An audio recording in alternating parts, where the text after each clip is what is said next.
Maigsoon ang ikaunom nga po, consumatum est, natapos na. Ang muhatag o kahulugan ini sa kabantugan layman. Pinangga kay sa Archdiocese of Cebu, pinangga ni Arsobispo Palma, nga muhatag ka natog matulunanon nga kahulugan ning ikaunom nga pulong. Dr. Joseph Bullicer, atong paminaw.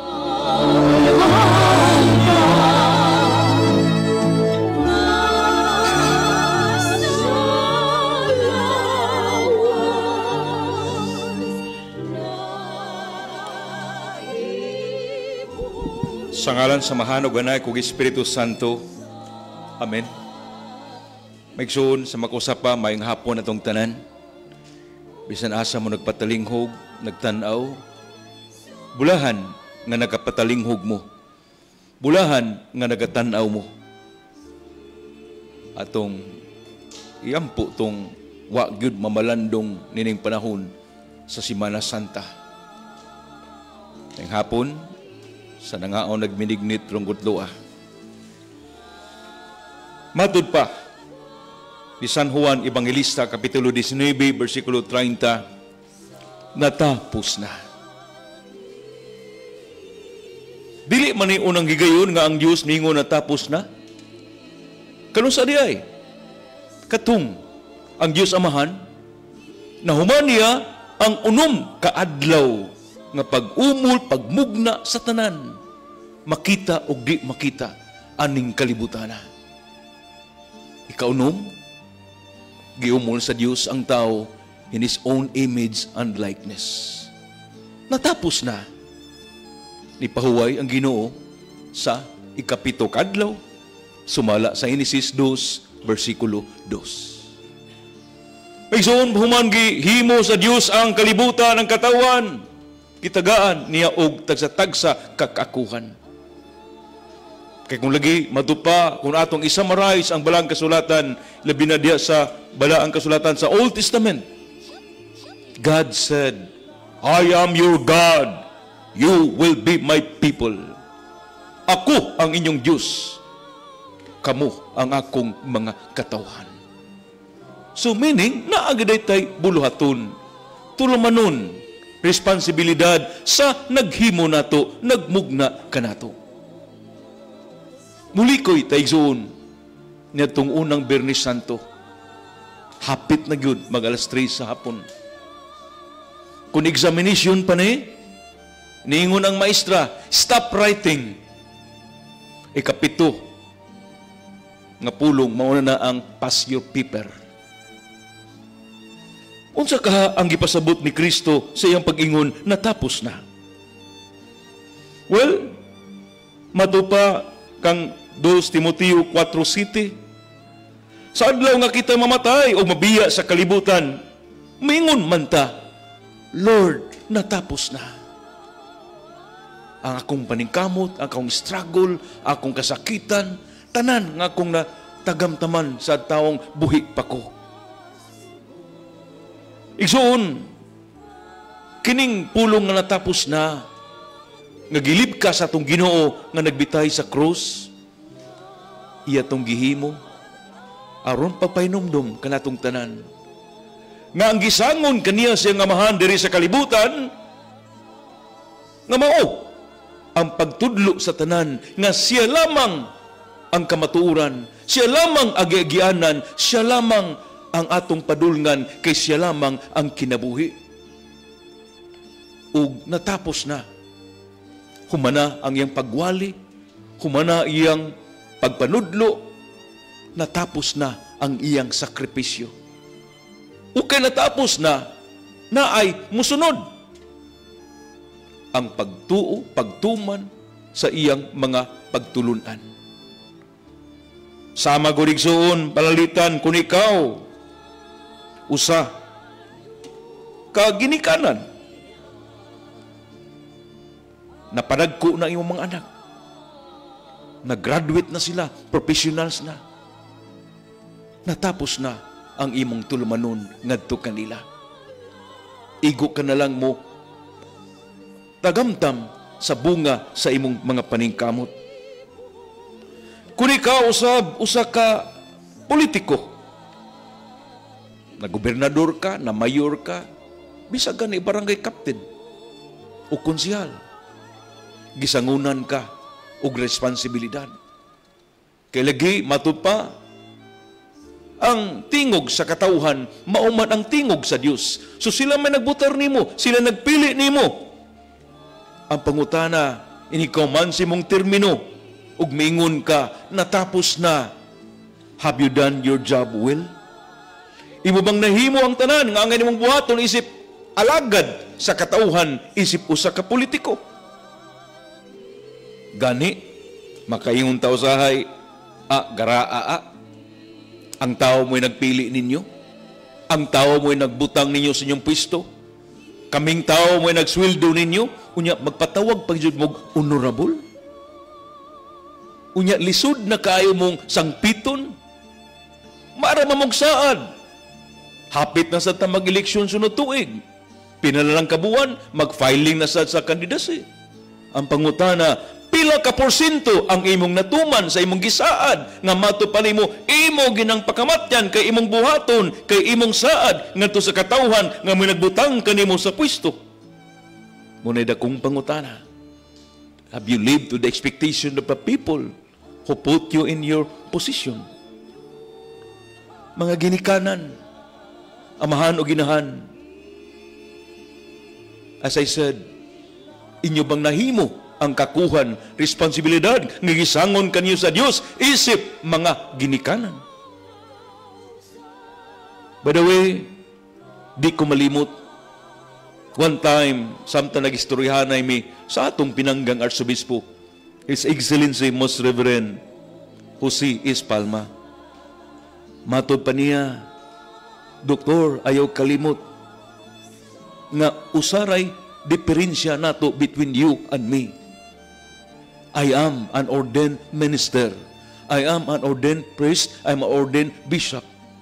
But aside from that, patas ta, pariho rata. Ug doon na tayo responsibilidad tagsa-tagsa nga gihatag sa Dios kanato mauning kakuhan. Unsa man na, Your Excellency, naa sa Catechism the Catholic Church number 1241. Unsa man ang naa sa 1241? Ang tulo ka kakuhan, priestly, prophetic, and kingly nga responsibility. Priestly, ilabi na mga irikanan, doon na mo'y gahom katakos nga mag-ampo alang sa inyong panimalay. Doon na mo'y gahom pag-pre-over sa inyong kabataan aron may layo kini sa tanang kadautan. Priestly, ikaw amahan, ikaw gitagaan o gahom sa pag-alagad aron maningkamot, magsakripisyo aron maruhay ang imong mga pamilya, imong mga anak. Prophetic, matag-usa ka nato nga binunyagan, dunay kakuhan sa paghibalo, may tungod sa atong pagtulunan. Ngano ug ngano kita Kristiyano, ilabi na ngano ug ngano kita Katoliko. Magsuon nga Katoliko nga naminaw ron. Kining pagbarog, may tungod sa itong pagtulunan. Kining pagtudlo, may tungod sa itong pagtulunan. Kining pagpanalipod, may tungod sa itong pagtulunan. Kining nga tahas, wala lamang gisalig sa taga-Catholic Faith Defenders. Gisango ni sa matag-usa kanato. Di ta kanunay magsalig, anas brother so. Iyan ang trabaho. Dili. Trabaho na, kakuha na sa matag ginikanan. Kamu, ang pamilya, mao'y unang katikista. Ang pamilya, mao'y unang simbahan.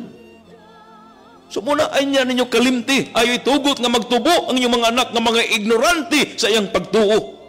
Parahod kay kamingon, akong anak professional na. Tuwa na sa abroad, mga dato na. Dili man na maipangutanas Ginoo ini kamatay ninyo. Dili mangutan ang Ginoo, pilay doktor, pilay nurse, pilay abogado, pilay CPA. Dili. Ang pangutana sa Ginoo inikamatay ninyo ginikanan. Asa naman sila? Sigurado ka ba nga mapunta sila sa langit? Diin mao gini ang atong old destination? How can they go there? Nga silang pagka-Kristiyano aning kalibutan na wa sila kay bawo silang pagtuo, dili makita si mahan, dili mga buutan, dili mangyatagon kay lagi wa man nila matuto gikan kaninyo, wa nila madawat. Magsuon kingly nga trabahoon. Isip amahan gahari-hari ka. Isip politiko gahari-hari ka. Bisang magani kung ikaw naa sa simbahan, Monsignor or pare, have you done your job nga imong giduphan sa adlaw nga ikaw gaordinahan? May suon, di ta malimot nga ang rason nga naa tay kaparian, kabispuhan, usaray katuyuan to save souls, pagluwas og mga kalag. No other. Number 1, to save souls. Number 2, to save souls. Number 3, to save souls. Kalag, kalag, kalag. Busa, mapari kag maobispo, makardinal. Ang imong buluhaton karon mao pagpangita sa mga nasaag. Mangitaon ang nangasaag, pangitaon ang nangailad, ang gipangilad og mga nagkatibulaag. Dili kalimod nga karon nag-anam kagamay ang gidaghanon sa mga nanimba, ilabi na sa mga batanon. Mato pa sa survey sa Federation ASEAN Bishop Conference, 20% na lang sa mga Pilipino ang manimba matag Domingo. Magkasabot ba ni nga lipay ta kay doon na tayo 20, kay sa Germany 3%, sa Netherlands 4%, sa Espanya 8%, lamang kay ta kay ato 20%, di na pwede. Can you imagine? More than half, more than majority sa ato mga kaigsoonang Katoliko dili manimba, di katultol sa simbahan matag Domingo, ilabi na ang atong kabatanunan. Igsoon, to tell you frankly, nalipay ko nagpasalamat na lang gigos Ginoo nga wa ko mapari. Kay kung napari ko, ambot lang, makatuog pa ko magununa. Nga karong simanaha, karong buwan na, karong tuiga, pila kabuok ang nanglukso gikan sa simbahang Katoliko, nahimong di na ingon nato. Kay nailad sa mapagtulunan na dili iya sa kamaturan. My dear friends, we are in the midst of the crisis of faith. Krisis sa pagtuo nga sukad-masukad, wa ginato matagam tami. Kamong naminaw nga nag-edad nag-70 diha. You can recall in 1960, sa atong barangay, sa atong lungsod, naabagoy laing simbahan kaniadto. Wa! Kapilya ra simbahang Katoliko. Apan karon, left and right, kada iskina, lalaig reliyon, lalaig simbahan. O nagpasabot ma, nga kining silang tanan, nagtudlo sa kamatuoran, kay Kristo ang ilang ginadwali, Kristo ang ilang ginatudlo. Wala. Kay Holy Spirit, the third person of the Holy Trinity, ang kansang kakuhan, samtang gapaabot sa sigarong pagbalik ni Kristo, mao ang pagpalig-on sa atong pagtuo, pagbantay ka nato, pagpanalipod ka nato, paglipay ka nato, pag-andam ka nato, samtang gahuwata sa ikaduhang pagbalik ni Kristo. Dili pwede ang Holy Spirit magbalin-balhin from one religion to the other. Kay gibantayan ta. Aron di ta mga saag, di ta mga punta sa mga kamot sa daotang pagtuo ug sayop nga mga mini nga mga pagtulunan. Una maigsoon, akong hangyo ug hagit kanatong tanan. Siguro nga matag adlaw mag-anam kung kalig-on ang imong pagtuo, kinuyugan sa giya sa atong kadagkuan sa simbahan, gikan sa Santo Papa, atong Arsobispo, mga kaparian. Napatay giatubang nga laing krisis, ang krisis sa bukasyon karong panahona. Pastilan, makaginhawa ta kung arita mo lingi-lingi sa ato nagkadayang diocese sa Pilipinas, apan adto sa ubang lugar na ako'y kaila nga pari gikan sa Australia, matupan niya 1998 pa lang sarado na ang ilang seminaryo. Buha na'y nanood pagkapari. Nangutan ako, ano na'y tabo man na padre? Saan pa man? Pagpari sa sagabatanon. Nga number 1, siya rin anak silang pamilya. Ikaduha, dili niya makita yung ginikanan nga manimba. Ikatulo, nataw siya nga dato na kayo. Siya'y manunod sa negosyo sa iyang ginikanan. So, waay rason nga magpari siya kay atimano niya ang ilang hilabihan kadako nga mga katigayunan. Mauni. O mikuyana po ni ginahinay diri sa atong nasod. Kay lagi, mugiti bagod ang bukasyon sa pagkapari o pagkamadri kung ang maong panimalay, way pagampo, way pagpamalandong, dili magkuyog, pagsimba, matag Domingo, dili kagitib ang bukasyon anang pamilyaha. Ilabi na gyud. Everyday, gibombarded lang yapunta sa population control. Population control. Pobre ang Pilipinas tungod kay daghan kay ta, sige lang mo panganak. Mauni ang gibombard sa kalaban. Daghang mga Pilipinong Katoliko ang nailad. Muna hangtod karon. Karong Lunes, sugod na po na sila pang-insert o kayo di. Sugod na po na sila pangumpanya, kinsay may inom og pills. Sugod na po na sila panaod og implanon. Panglaygit o pagbasiktomi. Ang paitra ba? Ang mang-insert, ang nangumpanya, Katoliko nga nurse, Katoliko nga midwife, Katoliko nga doktor. Ug ang giilad, Katoliko usab nga babay, Katoliko usab nga pamilyado. Pagkapaita, na makaingon tag double jeopardy naman tao na, oy. So my dear friends, ako ngaging hagit ka natong tanan, nga sa di pata, maingon sa Ginoo, nga natapos na ang atong kinabuhi, natapos na ang talangkakuhan, gihatag sa Dios kanato, we will do everything nga sa di pata mo biya aning kalibutan na. Ang tanang makakuhan kanato gihatag sa Dios, pamilyado ka man, amahan, inahan, politiko ka man o dili, naa ka man sa simbahan nagalagad, nga atong buhato lang tanan atong gisangon sa Dios, alang sa pangkaluwasan, alang sa atong espirituhanon nga kabulahanan. Kay lagi, di ta malimot, everyday, unsay inspiration nato sa Ginoo, ang gisulti ni San Mateo diha sa 24, Kapitulo 13. Niho ng Diyos.